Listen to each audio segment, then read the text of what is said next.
Yes, people. Welcome back. The Isak madness, the Isak saga continues. It's not going to end. Can't see it ending anytime soon. I wish it did. But I was anticipating and waiting for Eddie Howe's proper second press conference alongside our captain Bruno Guimaraes,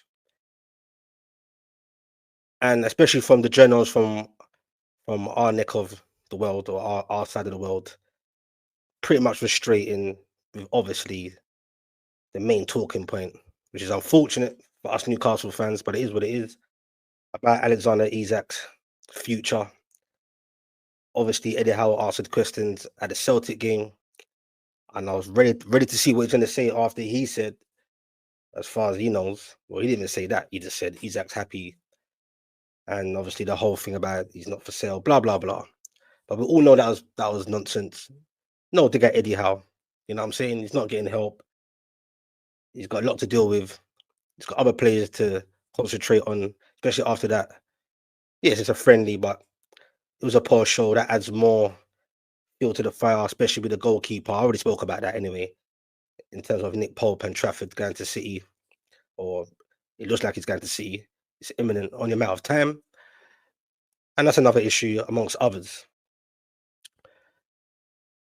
Eddie Howe got a bit snippy when I think one of the journalists, Chris something, can't remember his name, after all what Eddie said, he's like, "So you're expecting Isak to stay, basically," kind of thing. And Eddie Howe kind of hit back. 'Cause Eddie Howe's a good speaker, but he will snap. He will get, you know what I mean? He'll give back. Not that I thought the journal was being funny with him anyway, but it's a lot for Eddie. He just said, I think you're putting words in my mouth, but he's adamant.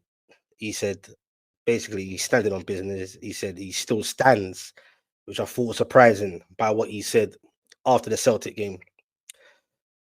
And he just said, you know, I stand what I said before, which basically saying he expects him to be here.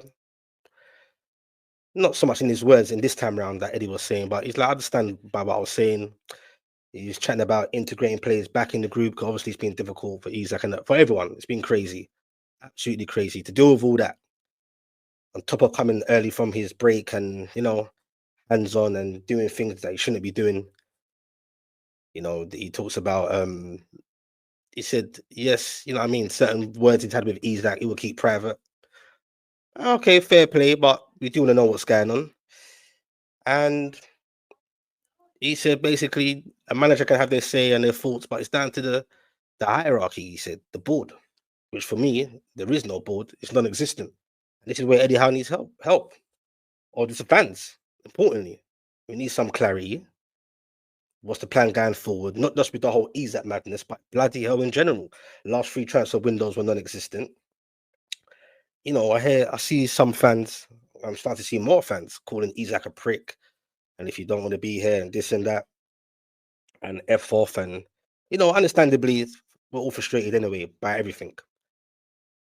But there's always some context to stuff, you know what I mean? It's not like Isak woke up yesterday and said, I want to move and he's done it in this way. Like, yes, the timing is mental. Yes, I don't like it either. Chris Hope spoke about it as well, in depth, which kind of now makes sense why Isak started off slow last season a bit. But apparently Isak's fuming.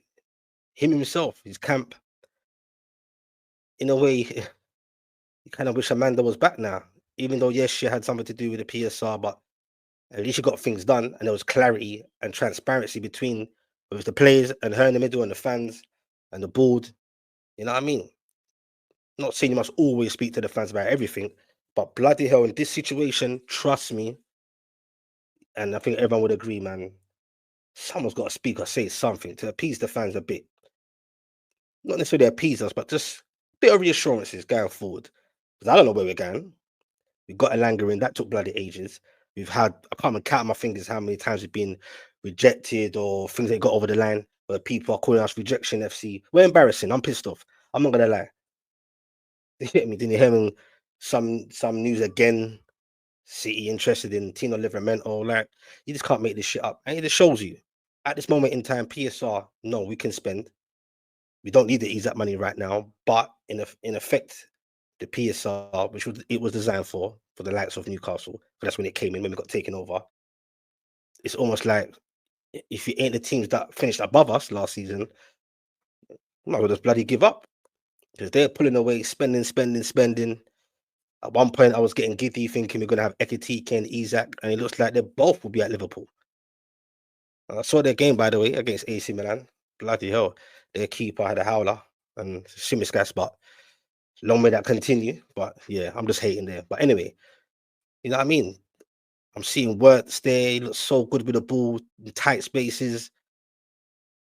Yeah, we all know about Wirtz anyway if you watched him, but I can see that, yeah, he's going to be, he could potentially be a problem.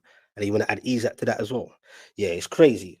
Hearing Al Hilal start to hear that noise again, apparently they're offering him £600,000 a week and willing basically to pay ourselves back 150 mil. But Isak's not interested. He wants Liverpool. And back to what Craig Hope was saying, this has been going back for a while. He's right, Isak's fuming. Manda promised him a contract. Mitchell rebutted that, said, nah, man, you're getting money, good money already. Got a few years left in your contract as well. He's obviously trying to, well, you'd assume, trying to keep things balanced and not overdo things financially at Newcastle. But he was promised that he's not the highest earning player at Newcastle, which is our biggest asset and he's our biggest value. So you think he should be the highest earner. And I hear it, short career, rightly so. But that was rebutted. So that's pissed him off highly. And let's keep it real, man. Yes, I don't care what anyone says. Newcastle are a big club. Best fans in the world for me. All players got ambitions. It's short career. They're chatting about Isak's loyalty and all this nonsense, man. He's not from here. He's not from England. He's not from Newcastle. Some man touch a job. Do you get what I'm saying? And some people have jobs and have ambitions in jobs. He's come here, giving me the best time of my life being a Newcastle fan. Played a major part in us getting the Champions League. Major part of us winning that League Cup final, scoring the winner. And even before that, so it's not a recent thing. He's been willing to go or explore the options, whatever you want to call it. Yeah, I'm pissed. Don't get it twisted. I don't want him to go. And I don't like the timing. But there's context to everything. And you can't sit there and say Newcastle ain't been a mess. Definitely since Amanda's left. No CEO, with no sporting director. Just got a technical director in. God knows what his role is. Especially coming up in this transfer window as it stands. We saw and Sesko linked with. They know Isak. Isak's irreplaceable anyway.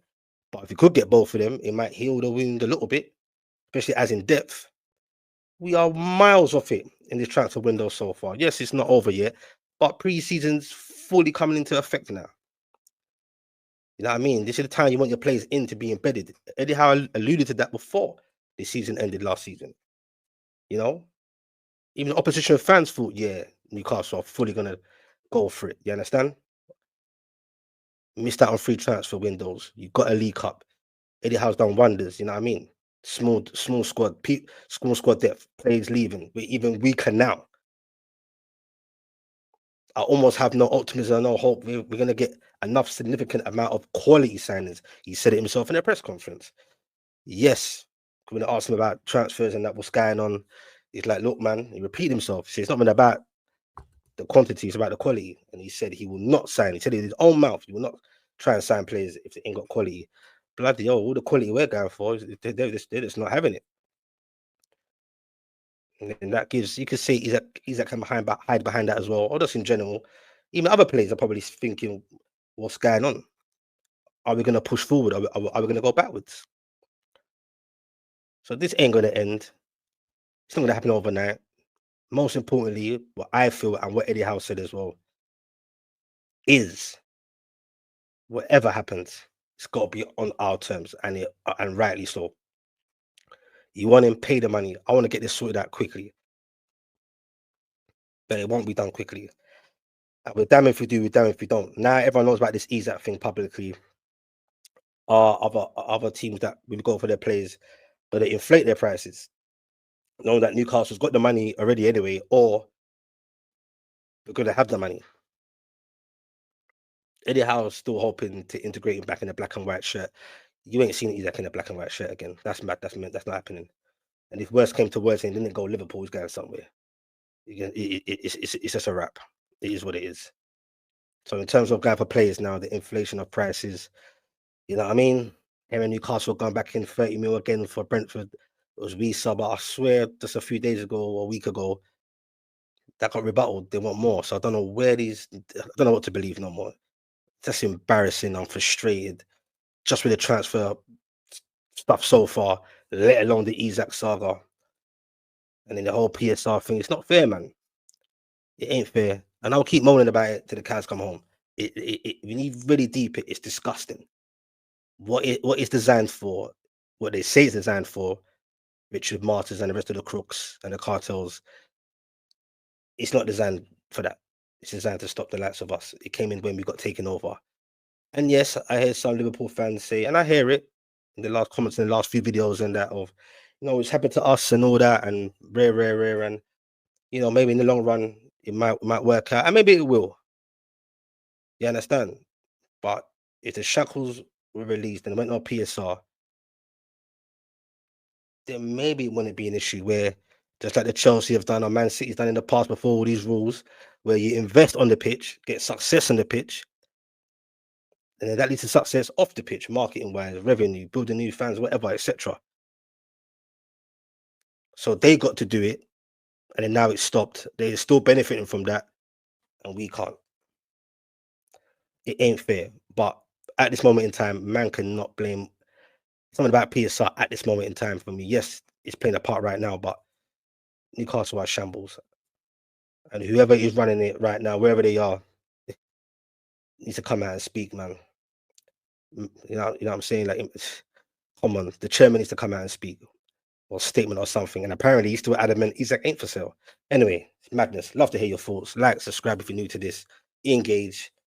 Do you think this will be done and dusted soon, or do you think the saga will go on all the way to the end of the transfer window? Let me know. Peace.